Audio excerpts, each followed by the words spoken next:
This Sunday, we celebrated the solemnity of our Lord Jesus Christ, King of the universe. As we learn from St. Paul's letter to the Colossians, all things in heaven and on earth were created in and through Christ. In him all things are held together, sustained in being. Christ truly is the King of the universe. He is the Lord of life, having dominion over all. As Christians, it's imperative that we live in intimate, personal communion with Christ and the church, which is his body. We are to give Jesus Christ primacy in every aspect of our lives, especially those hidden and secret areas. Jesus Christ must be the Lord of our lives. We must make our lives subject to his divine rule. What does it mean to bring our lives under the rule of Christ? There are lots of examples we could talk about. In the first place, we must bring our own lives under his rule. Then, as baptized members of the church and members of his body who share in his kingship, we are to bring our families, neighborhoods, communities, and society itself under his rule. There are lots of concrete things we could discuss in terms of bringing ourselves and others under the rule of Christ. So I'm going to pick just one, but it's an issue of major importance. It's a crucial issue. In less than a year, Americans will be voting on a presidential candidate and other political candidates. Because of the confusion surrounding the moral nature of voting, it's important to address the topic early. The Catechism teaches that as Christians, we have a responsibility to support, promote, and protect the common good by the power of our vote. This means our vote has moral consequences. The U.S. bishops state in their document, Faithful Citizenship, quote, "It is important to be clear that the political choices faced by citizens not only have an impact on general peace and prosperity, but also may affect the individual's salvation," end quote. That's number 38. We can be sure that in this election, as in all those in recent past, abortion will be a major factor among the candidates. Abortion is an intrinsic evil. It's always and everywhere wrong because it involves the direct and intentional killing of preborn children. The bishops have made it clear that it is of preeminent concern. When voting, we can vote in accord with Christ's kingdom or against it, because voting involves moral principles just as politics involve moral principles. This means there are some political agendas which we can never support as Catholics and Christians. The most obvious example is found in political candidates who support the intrinsic evil of abortion. Unfortunately, many Catholics are under the impression that it is morally permissible to vote for candidates who support abortion so long as they don't agree with the candidate's anti-life position, and vote for him or her for any other reason. They might vote for an abortion-supporting candidate because they like what this person has to say about the economy, or foreign trade, or immigration, or nationalized health care, for example. However, questions about the economy, or foreign trade, or immigration, or nationalized health care are matters of prudential judgment. We are free to agree or disagree about those things. We can debate them. They are not intrinsic evils. We can vote for candidates who hold differing views about these issues, according to what we believe is best. That's not the case with abortion.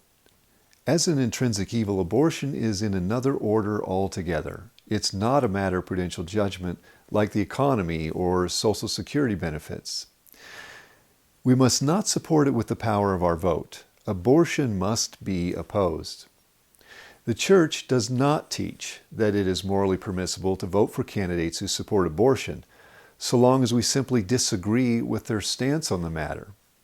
It's more complex than that. It's more serious than that. If you've heard that you can vote for these kinds of candidates so long as you don't agree with abortion, you've been misinformed. There's more to the story. Let's face the basic facts. If Catholics and other Christians continue to elect politicians who support abortion, even if they don't agree with their stance, the government will continue to be populated by vicious, morally corrupt individuals who support the intrinsic evil of intentionally killing preborn children. Are those the kinds of people we want installed in positions of power? And then there's the question of how serious voters are about their opposition to abortion. If we find abortion abhorrent, as we should, we will not give the nod to politicians who support it. As I said, the Church does not teach that it is morally permissible to vote for candidates who support the intrinsic evil of abortion on the basis of simply disagreeing with their position and voting for the candidate for any other reason. When the Church's teaching is taken as a whole, there's a lot more to the story. Let's look at some of that teaching, starting with what the U.S. bishops say in Faithful Citizenship. Quote, "The direct and intentional destruction of innocent human life from the moment of conception until natural death is always wrong and is not just one issue among many. It must be always opposed." End quote. That's number 28. That makes sense. Abortion is a preeminently grave moral issue. It's not one issue among many. It's not in the same category as matters of prudential judgment. The bishops go on to say that in making moral decisions while voting, quote, "It is essential for Catholics to be guided by a well-formed conscience that recognizes that all issues do not carry the same moral weight, and that the moral obligation to oppose intrinsically evil acts has a special claim on our conscience and our actions." End quote. Number 37. Abortion is the most serious crime in America in the present. Between 1 and 1.5 million children are intentionally killed each year. Abortion carries more moral weight than any other intrinsic evil going on in the present that I can think of. Furthermore, it definitely carries far more moral weight than issues like entitlement programs or taxation or nationalized health care. All these are matters of prudential judgment. The bishops point out that an error in voting, quote, "is a moral equivalence that makes no ethical distinctions between different kinds of issues involving human life and dignity. The direct and intentional destruction of innocent human life from the moment of conception until natural death is always wrong and is not just one issue among many. It must always be opposed." End quote. That's number 28. Again, the bishops are making the distinction between intrinsic evils and matters of prudential judgment. Voters must avoid a moral equivalency which fails to make these distinctions. While the bishops acknowledge that voting decisions are complex and emphasize the necessity of forming one's conscience, they insist that the, quote, "exercise of conscience begins with outright opposition to laws and other policies that violate human life or weaken its protection. Those who knowingly, willingly, and directly support public policies or legislation that undermines fundamental moral principles cooperate with evil." End quote. Number 31. So those who knowingly, willingly, and directly support abortion with their vote cooperate with evil. What does this mean? In the first place, politicians who knowingly, deliberately, and directly support abortion would be guilty of formal cooperation in evil. But what about people who vote for these politicians? When Cardinal Ratzinger, prior to his election as Pope Benedict XVI, was prefect for the Congregation for the Doctrine of the Faith, he wrote that, quote, "A Catholic would be guilty of formal cooperation in evil if he were to deliberately vote for a candidate precisely because of the candidate's permissive stand on abortion and or euthanasia," end quote. This means that if a Catholic intentionally votes for an abortion-supporting candidate because of his support for abortion, he would be guilty of formal cooperation in evil, which is objectively a mortal sin. But what if a Catholic votes for a candidate who is permissive of abortion, yet does not agree with his stand on the matter, and votes for this candidate for other reasons? Is that morally permissible? Only under certain limited and rare conditions can we find the moral footing to vote in that way. That's why I said earlier that it is incorrect to think it is morally permissible to vote for pro-abortion politicians simply because you disagree with them and vote for them for some other reason outside of abortion. It's more complicated than that. Here's what Ratzinger wrote, quote, "When a Catholic does not share a candidate's stand in favor of abortion and/or euthanasia, but votes for that candidate for other reasons, it is considered remote material cooperation, which can be permitted in the presence of proportionate reasons," end quote. Note the phrase, proportionate reasons. What is Ratzinger saying here? He's applying standard moral theology to the question. He's considering the weight and gravity of moral evil. He's saying that if proportionate moral reasons are present, it can be morally permissible to vote for candidates who support abortion, so long as we don't favor that position ourselves. The question is, what qualifies as proportionate moral reasons? Picture a scale or a balance.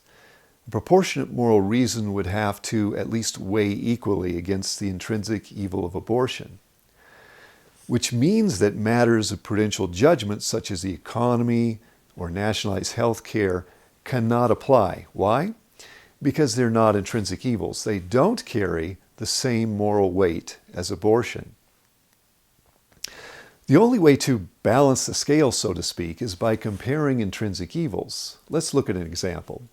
Suppose candidate A supports abortion and candidate B does not, but candidate B promises to wage nuclear war on every nation and country that has ever harbored any kind of terrorist activity, killing perhaps hundreds of millions of non-combatants.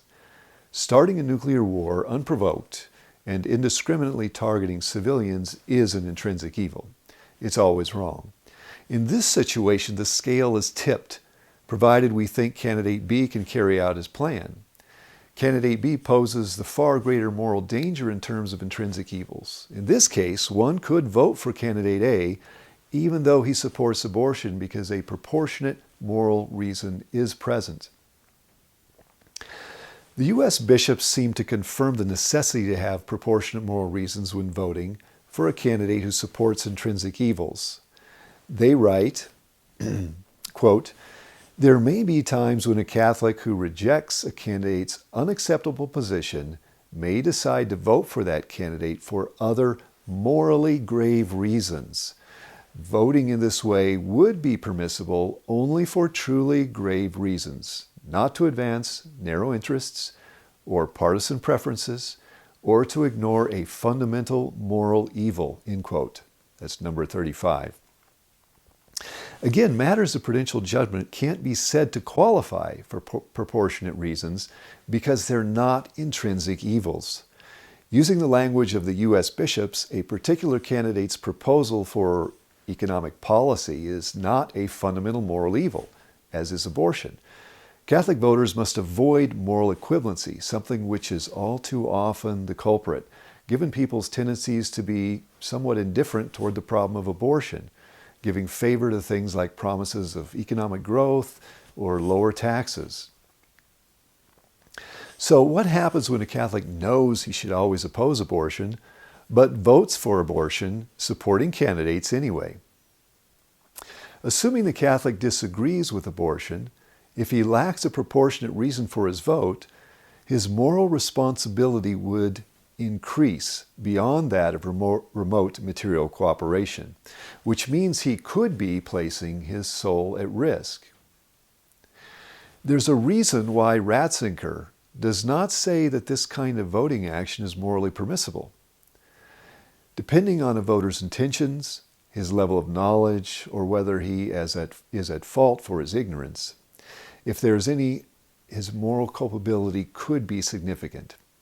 At the very least, we should understand that it is spiritually dangerous to knowingly and intentionally vote for politicians who support intrinsic evils in the absence of a proportionate moral reason for doing so.